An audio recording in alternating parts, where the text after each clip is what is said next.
नमस्कार विद्यार्थी मित्रांनो. मी खेमचंद्र पाटील, तुमचा गणित आणि बुद्धिमत्ता गुरु आणि मित्र आपलं सर्वांचं स्वागत करतो.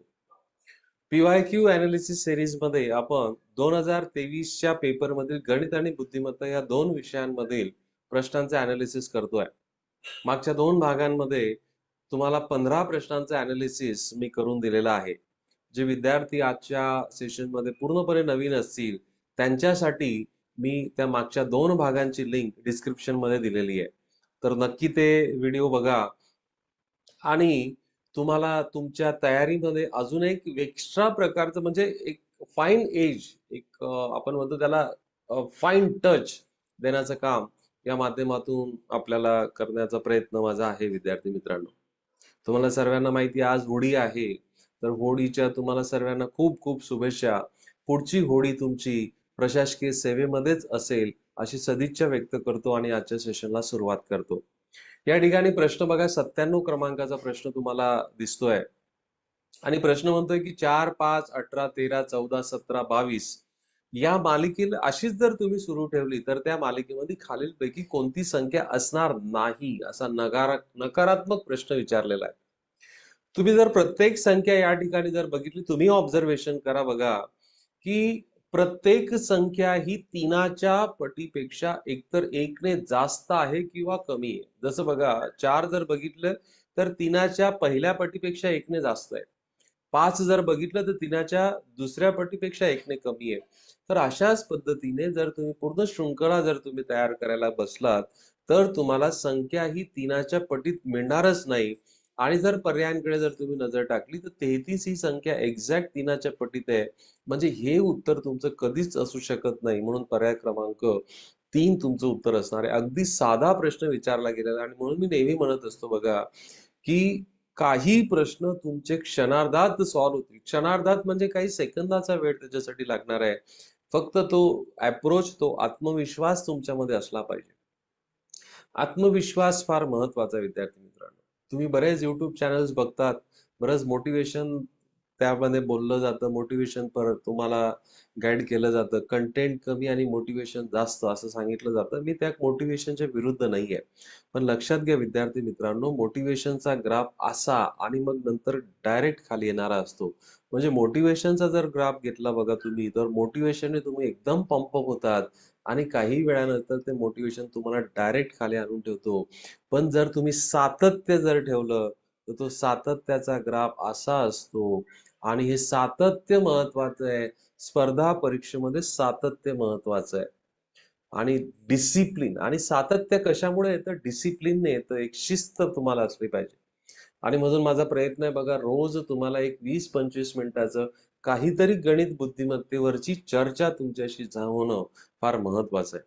बऱ्याच विद्यार्थ्यांना ह्या विषयांच्या बाबतीत भीती असते, परंतु लक्षात घ्या, ही भीती असणारे विषय तुम्हाला परीक्षेमध्ये पुढे ठेवू शकतात. तुमचा आत्मविश्वास वाढवू शकतात आणि तुमचा आत्मविश्वास जर तुमचा चांगला असेल तर तुम्ही ती लढाई नक्की जिंकू शकतात. लक्षात घ्या. पुढचा प्रश्न बघा. या ठिकाणी हा प्रश्न विचारला बघा, जर युनिटीफाईड या शब्दाचे सर्व अक्षर वर्णमालिकेनुसार लावली तर किती अक्षरांची स्थिती अपरावर्तित राहील? म्हणजे किती अक्षरांची स्थिती बदलणारच नाही.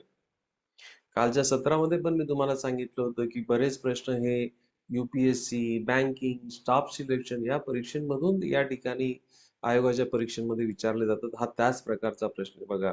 या ठिकाणी युनिटीफाईड या शब्दाला जर तुम्ही अरेंज केलं तर बघा, पहिल्या क्रमांकावर तुमचा यू आहे, इथं डी आला. नंतर या ठिकाणी जर मी या पद्धतीने जर तुम्हाला जर दिलं तर बघा, हा आहे आणि इथं पण आहे. म्हणजे या अक्षराने त्याची जागा त्याची बदलवली नाही. याच्या व्यतिरिक्त कोणत्याही अक्षराची जागा तीच ऑक्युपाय झाली नाही. म्हणून तुमचं उत्तर पर्याय क्रमांक 1 म्हणजे एकच असं येणार आहे. इतका साधा प्रश्न विचारला होता. पुढचा प्रश्न हा दिशा ज्ञानावरचा आहे. दिशा ज्ञानावर बघा, ऑफलाईन आणि ऑनलाईन सेशन्स मध्ये मी नेहमी सांगत असतो की दिशा ज्ञानावर तुम्हाला जर वळणाचा कोन दिला नसेल तर नेहमी 90 अंशात वळायचं आहे. बट वळणाचा कोन जर स्पेसिफाय केला असेल तर तो नेहमी 45 अंशाच्या पटीमध्ये स्पेसिफाय केला जातो आणि म्हणून 45चा पाढा कमीत कमी चौथ्या गुणकापर्यंत तुमचा माहिती असला पाहिजे. सो चौथ्या गुणकापर्यंत 45चा पाढा असा आहे. आणि घड्याळीच्या काट्याच्या विरुद्ध दिशेचं वळण म्हणजे डावं वळण असतं आणि घड्याळ्याच्या काट्याच्या दिशेचं वळण म्हणजे उजवी वळण असतं. एवढं जरी तुम्ही लक्षात ठेवलं आणि हे घड्याळीचं चक्र तुमच्या समोर जे दिलेलं आहे, तो जरी तुम्ही व्यवस्थित जर रिकॉल करण्याचा प्रयत्न केला, तर हा प्रश्न तुमचा सहज सॉल्व्ह होऊ शकतो बघा. ही व्यक्ती पूर्वेकडे चालत जाते. पूर्वेकडे चालत जाते. म्हणजे बघा, इथून ती सुरुवात केली आणि पूर्वेकडे चालत जाते. आणि 90 अंशामध्ये ती वळण घेतलं. 90 अंशामध्ये वळण घेते आणि डाव्या बाजूला म्हणजे वरच्या दिशेने जाईल. 50 मीटर ती नंतर ती 50 मीटर चालते आणि ती तिच्या उजव्या बाजूला, इथून उजव्या बाजूला म्हणजे 135 बघा, हे 90 अंश झाला आणि हे उजव्या बाजूला ती 135 अंश 15 मीटर अंतर चाललंय. तर ही त्याची उजवी बाजू असणार आहे आणि ही तिची डावी बाजू असणार आहे. आता आपल्याला विचारलं तिच्या डाव्या बाजूला कोणती दिशा असेल, तर ही डावी बाजू म्हणजे हा कोपरा कोणता? ईशान्य कोपरा आहे विद्यार्थी मित्रांनो. म्हणून या प्रश्नाचं उत्तर तुमचं पर्याय क्रमांक 1 येणार आहे. लक्षात घ्या. साध्या गोष्टी जर तुम्ही लक्षात ठेवल्या, तर सहज तुम्ही या प्रश्नांची उत्तर देऊ शकतात. पुढचा प्रश्न हा व्हेन आकृतीवरचा होता.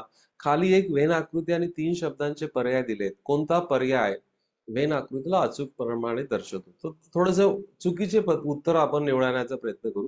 बघा, कप, बशी आणि चहा हे येऊ शकत नाही. कारण याच्यासाठी अशा प्रकारची व्हेन आकृती तयार झाली, की तिघं वेगवेगळे ग्रुप आहेत. तर हा गेला. भारत, आशिया आणि युरोप. तुम्हीच इमॅजिन करा, हा भारताचा वर्तुळ, हा आशियाचा वर्तुळ. कारण आशिया खंडामध्ये भारत आहे आणि हा युरोप त्या ठिकाणी वेगळा असणार आहे, म्हणजे हे पण उत्तर येत नाही. इतिहास, भूगोल, नागरिकशास्त्र हे तिघं वेगळे विषय आहे, म्हणून तुमचं उत्तर इथे फुले, सुवासिक आणि पांढरं असणार आहे.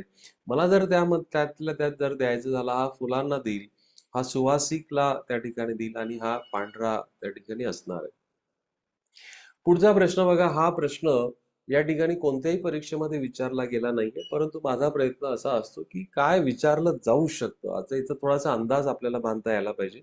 या ठिकाणी आपल्याला दिलंय बघा, COCA अधिक COTA यांची जर बेरीज जर तुम्ही केली, तर OASIS असं त्या ठिकाणी मिळणार आहे. आणि हे प्रत्येक अक्षरासाठी एक अद्वितीय, द्वितीय म्हणजे काय, अद्वितीय म्हणजे काय, युनिक, एकच अंक त्या ठिकाणी वापरला आहे. तर आपल्याला या अक्षरांच्या अंकांची बेरीज करायची, म्हणजे एस कोणासाठी रिप्रेझेंट करतोय, IOT यांची बेरीज आपल्याला करायची. तर हे आपल्याला डिसाईड करावं लागेल बघा. आता थोडासा विचार तुम्ही असा करा बघा, हा C आहे आणि हा C आहे. तर याच्या सीच्या जागी आपण मोठ्यात मोठा जर अंक ठेवण्याचा प्रयत्न केला, तर 9 ठेवू शकतो आणि 9 आणि 9 18 होतो. म्हणजे डेफिनेटली O ची किंमत एकच येणार आहे. म्हणजे बघा, सी काय माहिती नाही आपल्याला अजून, पण O नक्की एकच येईल. सी आपल्याला माहिती नाही, पण O एकच येईल. म्हणजे हा 1 झाला तयार. ओके. नंतर हा या ठिकाणी एक अंक असेल. नंतर इथं एस असेल, डॅश आणि इथं एस आहे. ओके. आणि इथं पण एक अंक आहे. इथं पण एक अंक आहे, इथं पण एक अंक आहे. आता इथला अंक आणि इथला अंक सारखा आहे बघा. हा ए, ए, ए हा सारखा आहे. ओके. आता 1 अधिक 1 किती होतात बघा, 2 होतात. आता 2 होण्यासाठी इथं 1 अधिक 1 मला ठेवायला पाहिजे, कारण ए, ए सारखा आहे. पण प्रत्येक अक्षरासाठी एक एकच अंक आहे. म्हणजे डेफिनेटली इथं काय असायला पाहिजे, 6 असायला पाहिजे. 6 जर मी घेतला, तर 6 आणि 6 किती होतील, 12. चला 1 येईल. इथं जर 6 ला विद्यार्थी मित्रांनो, तर इथं पण 6 येणार आहे. लक्षात घ्या. आता इथं जर 16 जर टोटल आली, तर नक्की इथला येणारा अंक 8 असणार आहे. इथला येणारा अंक 8 असेल. इथला 8 असेल, तर इथला पण 8 असेल. आता इथं हातच्या पुढे कॅरी करायचा नाहीये, कारण 1 अधिक 1 तुमचा 2 होतोय. म्हणजे इथं 0 जर तुम्ही ठेवला, तर याची किंमत 9 होऊन जाईल. म्हणजे आपलं उत्तर आता असं दिसतंय बघा, 8, 1, 8, 6 अधिक 8, 1, 0, 6 बरोबर 1, 6, 2, 9, 2 अशा प्रकारे आपलं दिसतंय. तर या ठिकाणी ची किंमत तुम्ही जर बघितली, तर ची किंमत 2 आली आहे. ची किंमत जर तुम्ही बघितली, तर ची किंमत 1 आहे. ची किंमत जर बघितली, तर ची किंमत या ठिकाणी तुमची 0 आहे. नंतर आय ची किंमत बघितली तर 9 आहे, सी ची किंमत 8 आहे आणि ए ची किंमत 6 आहे. चला टोटल करा यांची. यांची जर तुम्ही टोटल केली 9 आणि 1 10, 8 आणि 2 10 म्हणजे 20 झाले. 20 आणि 6 26 तुमचं उत्तर पर्याय क्रमांक ए येणार आहे. खूप सुंदर प्रश्न विद्यार्थी मित्रांनो. आतापर्यंत अशा प्रकारचे प्रश्न महाराष्ट्र आयोगाच्या परीक्षेमध्ये विचारले गेले नाही आहेत. पण ते विचारले जाण्याची दाट शक्यता आहे. अशा प्रकारे आपण 2023 मध्ये गणित आणि बुद्धिमत्ता ह्या 2 विषयांवर आपण 3 भागांमध्ये एनालिसिस पूर्ण केलेलं आहे.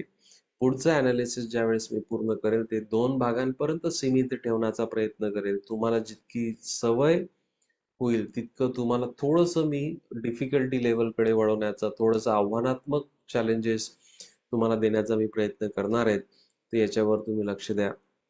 आय होप की तुम्हाला आजचं एनालिसिस आवडलं असेल तर नक्की लाईक करा, कमेंट करा आणि तुमच्या मित्र-मैत्रिणींपर्यंत हा व्हिडिओ शेअर करा. तुम्ही जर नवीन असाल चॅनलला, तर चॅनलला सबस्क्राईब करा आणि बेल आयकॉन देखील दाबून ठेवा. जेणेकरून नवीन व्हिडिओज जेव्हा येतील, तेव्हा त्याचा उपयोग तुम्हाला होईल. Thank you very much. Bye bye. Happy learning आणि हॅपी होली. चलो. Thank you very much.